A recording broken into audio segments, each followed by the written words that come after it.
नमस्कार, मैं अनिल सोलंकी। हर व्यक्ति, हर राज्य की सरकार, केंद्र की सरकार यही सोच रही है कि हमारा लॉकडाउन का एग्जिट प्लान क्या होना चाहिए। हमको किसी भी हाल में कोरोना को हराना है। किसी भी हाल में कोरोना के जो बढ़ते मामले हैं, जो लोग संक्रमित हो रहे हैं, उसको रोकना है।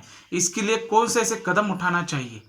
इसके लिए मुझे लगता है कि सरकार को थोड़ा बहुत बहुत और बहुत स्ट्रिक्ट होना पड़ेगा। कुछ नियम कायदे इस तरह बनाने पड़ेंगे, क्योंकि अगर लॉकडाउन ये सक्सेसफुल हुआ होता तो अभी तक ये कोरोना के मामले आते ही नहीं है। लॉकडाउन का उल्लंघन हुआ है किसी ना किसी तरीके से, इसी वजह से ये बढ़ते मामले और बढ़ रहे हैं। पहली तो बात, अगर कोई इंसान बाहर पड़ रहा है तो सबसे उसके दो ही कारण होने चाहिए, एक तो राशन या फिर दूध। पर जानबूझ के कुछ लोग बाहर पड़ रहे हैं, कुछ भी जरूरत नहीं होने के कारण पुलिस के डंडे भी खा रहे, फिर से बाहर पड़ रहे हैं। तो इन लोगों को तो कुछ समझाने की भी जरूरत है ही नहीं।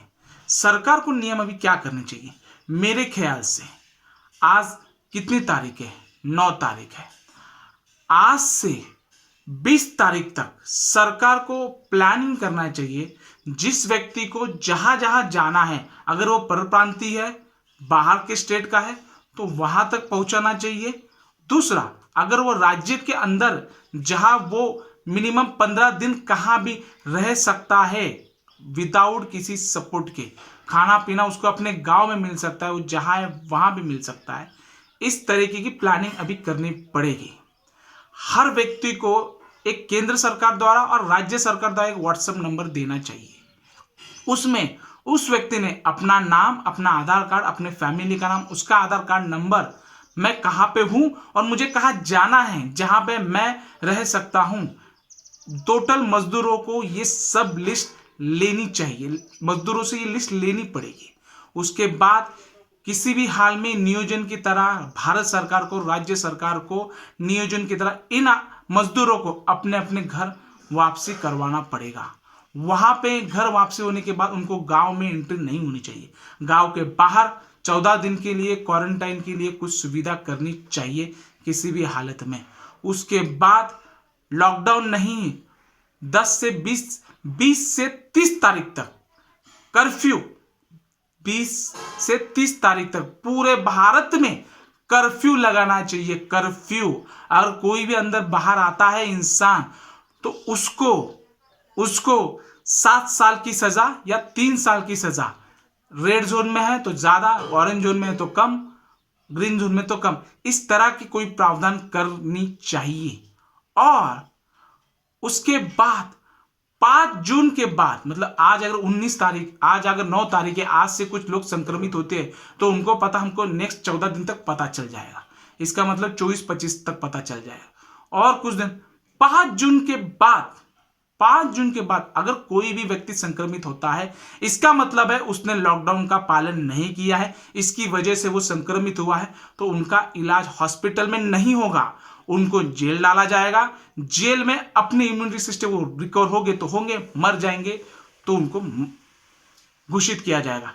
इस तरीके से कड़े नियम सरकार लो लेने पड़ेंगे। लॉकडाउन का जिन लोगों ने उल्लंघन किया है उनको ही संक्रमण हुआ है, यह बात तो सच है। तो आपको संक्रमण जो हुआ है क्योंकि आपने लॉकडाउन का उल्लंघन किया है। अगर आपने लॉकडाउन का उल्लंघन किया है और आप संक्रमित होते हैं तो सरकार अभी जिम्मेदारी नहीं लेगी। 5 जून के बाद जो भी व्यक्ति संक्रमित होगा उसका इलाज सरकार नहीं करेगी, उसको जेल में डाला जाएगा। जेल डालने के बाद वो अगर अपने इम्यून सिस्टम से, खाना पीना तो दिया जाएगा, वो तो अलग बात है, पर अपने इम्यून सिस्टम से जिएगा तो जिएगा, वरना तो मर जाएगा। तो उसकी जिम्मेदारी सरकार नहीं है। ऐसे कदम सरकार को उठाने पड़ेंगे, तभी ये भारत देश बच सकता है।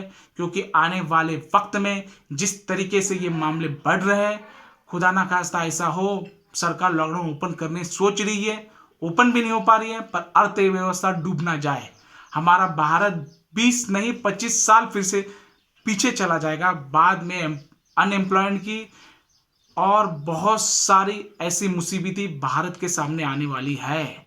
इन मुसीबतों से अगर बचना है तो भारत सरकार को बहुत ही स्ट्रिक्ट एक्शन लेने पड़ेंगे।